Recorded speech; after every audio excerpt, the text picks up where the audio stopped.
Well, hello there, and thank you for joining me on another edition of JC Lee MD, Shrink Wrapped Book Reviews. I'm your host, Jonathan Jaffa Lee, a quadruple board certified child and adolescent psychiatrist. I just want to say before I get into it today, I love my job. I really, really do love my job, and the older that I get in this, the more I'm like, wow, I pinch myself and that I'm able to meet with people of all different backgrounds, socioeconomic statuses, gender identities and sexual orientations, language. I see a lot of young people and older people who speak Mandarin more exclusively.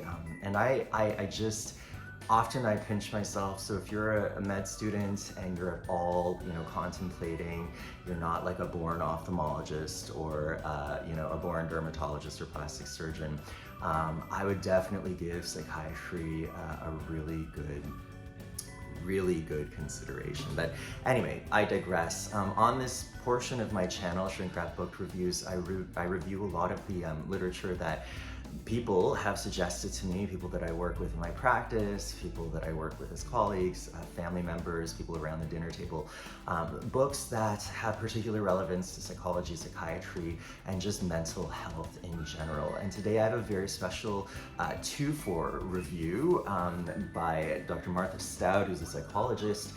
It was written, this really great bestseller, The Sociopath Next Door, and more recently, Outsmarting, The Sociopath Next Door. So I don't know about any of you, but there are obviously sociopaths among us. Word on the street is that about 4% of the population is capable of living without a conscience. And people with this kind of tendency tend to infiltrate, the highest echelons of society. They tend to be, the CEOs, the executives, the very magnetic, charismatic people who know how to terrify you into accepting, less than equitable pay or working conditions, because they are master manipulators. And if you're lucky, you will never encounter them in your personal lives.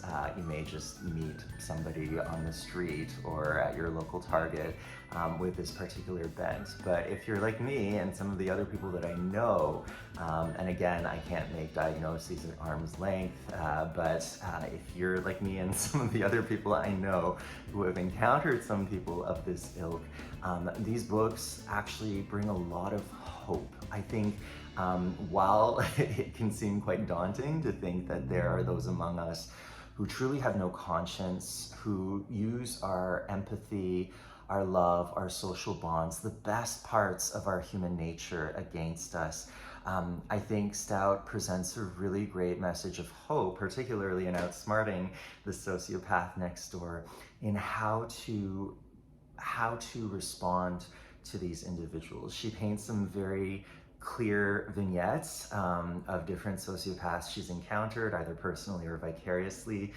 You may recognize some of your cousins or your, sort of relatives or acquaintances in some of them. And I think she really brings to light,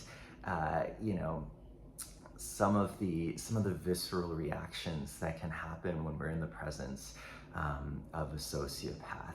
What I love about the second book, Outsmarting the Sociopath Next Door, is just the pragmatic advice. One of the biggest things that she suggests is the technique often known as gray rocking. And this is something that's touted as being really effective for narcissistic personality types as well, and coping with them effectively. And not surprisingly, narcissistic personalities and sociopathic personalities tend to go together. That kind of similar, grandiose, I own you, you're just an object, and I can manipulate you and toy with you like a cat does with a mouse, kind of mentality tends to go together. And so gray rocking is this idea of essentially becoming as boring as feasibly possible. So, in a particular situation, it's like, unless you do this, I'm going to fire you, and I'm going to, give your 401k away to somebody else. It's like, oh, okay. And if you don't do this, I'm gonna take your children, I'm gonna take your house, and it's all gonna be mine, and you're gonna be destitute on the street. Oh, okay, I guess we'll let the lawyers deal with that. And all of that kind of aspect of you know, kind of holding back the best parts of ourselves. Because that's what is, I think, the most insidious about people with these types of personality bents.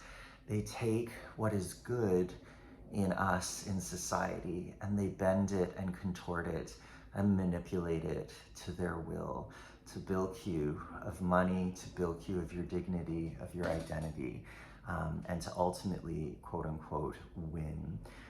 And so I think for those of us who've gone through these kinds of experiences, you know what I'm talking about. And for those of you who haven't, you know, bless you. But when you do, I think these two books are really worthwhile good reads.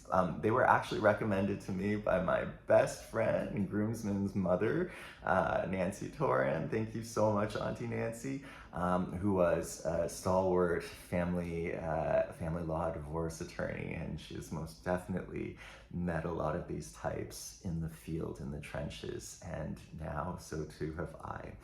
So until next time, happy reading and love yourself.